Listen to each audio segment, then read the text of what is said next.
안녕하세요. 달려라 경기 김혜진입니다.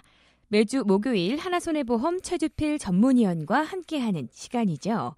오늘은 이 자동차 사고와 관련된 보상에 대해서 청취자분들의 궁금증을 풀어드리는 시간 마련했는데요. 이 사고 사례를 통해서 보상을 받을 수 있는 상황과 또 그렇지 못한 경우를 좀 자세히 구분해서 살펴보도록 하겠습니다. 하나손해보험 최주필 전문위원과 함께하겠습니다. 안녕하세요. 네, 안녕하세요. 네, 위원님 먼저요. 이 강풍으로 인해서 가로수가 쓰러지면서 이 자동차가 파손이 됐대요. 이럴 경우 이 자동차 보험에서 어떻게 처리해 주는지가 궁금하다고 하셨습니다. 이 보상이 될까요? 자기 차량 손해는 본인의 운전 부주의 또는 보유불명 자동차로 인한 파손 그리고 도난을 당해서 찾지 못할 경우에 보상을 하게 되고요. 그리고 자동차가 낙뢰라든가 침수 등 외부 조건으로 자동차에 발생한 손해도 보상을 하게 됩니다. 그래서 강풍으로 인해서 간판이 떨어져서 자동차가 파손됐거나 또 가로수가 쓰러져서 자동차가 파손됐다면 자기 차량 손해에서 보상받을 수 있습니다. 보상받을 수 있군요. 네. 다음은요. 이 카센터에서 이제 자동차를 수리하고 시운전하는 과정에서 사고가 났습니다.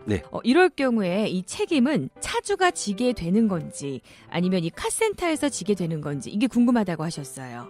차주가 지게 되는 경우가 있고 안 지게 되는 경우가 있습니다. 제 자동차가 좀 핸들이 좀 떨리거나 브레이크가 좀 밀립니다. 그래서 자동차 정비 공장에 수리를 의뢰했거든요. 근데 의뢰한다는 것은 자동차 수리업자에게 자동차 수리와 관계되는 일체 작업을 맡기는 겁니다. 그래서 수리는 물론이고 시운전에 필요한 범위 안에서 운전 행위도 포함되는 거거든요. 그래서 자동차를 소유자가 정비 공장에 넘긴 이후에 그 정비 공장에서 시운전하는 과정에서 사고 날 때는 차주는 책임지지 않습니다. 다만 이제 그 정비 공장에서 수리할 때 옆에서 같이 입회를 했고, 그다음에 그 수리하는데 좀 간섭을 했고, 그다음에 수리 다 끝났으니까 시운전하겠습니다 했을 때 나도 옆에 타겠습니다 한다면 그 옆에 타고 있었고 수리하는 과정을 다 지켜봤기 때문에 자동차 운행의 일부는 관여할 수 있는 권리가 있다고 보니까 그때는 차주에게도 배상 책임이 발생합니다. 옆에 타면은요. 그렇군요. 다음은 이 자동차와 오토바이 운전자가 길에서 다투다가 오토바이 운전자가 그냥 갔습니다.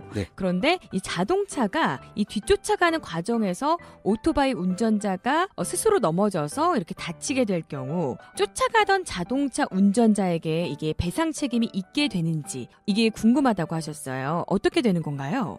가장 중요한 것은 그 교통사고 관련해서 어떤 원인 제공을 했는지 그 여부에 따라 달라지게 됩니다. 예를 들어서 서로 다투다가 오토바이 운전자가 그냥 갔고 그러면 잘 가 그러면 됐는데 운전자가 화가 나 쫓아갔거든요. 쫓아갔어요. 쫓아가면서 경적도 누르고 전조도 번쩍였겠죠. 그때는 오토바이 운전자가 빨리 도주할 목적으로 과속을 하다 사고 났다면 일부 원인을 제공한 거 아니겠습니까? 그렇죠. 그래서 만약에 추격하는 그 운행하고 오토바이가 넘어짐으로써 발생한 사고와는 상당한 인과관계가 있다고 보거든요. 이게 자동차 운행으로 말미암아 발생한 사고로 보아서 배상 책임이 발생한다고 보겠습니다. 그렇군요. 이 부모님의 자동차를 상속받았지만 보험 명의를 아직 이전하지 않은 상태에서 사고가 날 경우 이럴 때는 보상 문제가 또 어떻게 될까요? 자동차의 소유권이 바뀌는 경우가 몇 가지가 있죠. 매매할 경우에는 15일 이내, 증여는 20일 이내, 상속은 3개월 이내 하면 되는데 이전이라든가 증여는 반드시 신소유자 앞으로 소유권 등록을 하고 보험에 가입해야 되거든요. 상속이라고 하는 것은 같은 가족 간에 부모님의 차를 자녀가 되게 이렇게 물려받는 경우가 많기 때문에 상속은 이전 등록을 하지 않아도 자동적으로 승계가 됩니다. 상속은 다시 말씀드리면 모든 재산과 권리 그리고 의무를 포괄적으로 승계받는 거거든요.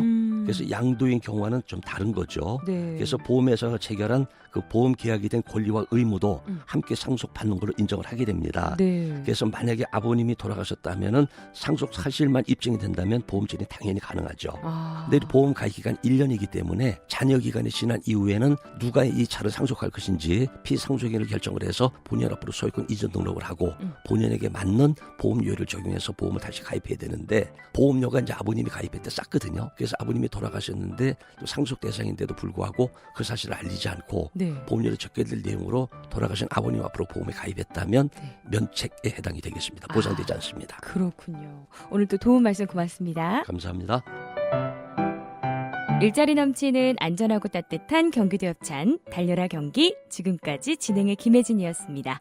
고맙습니다.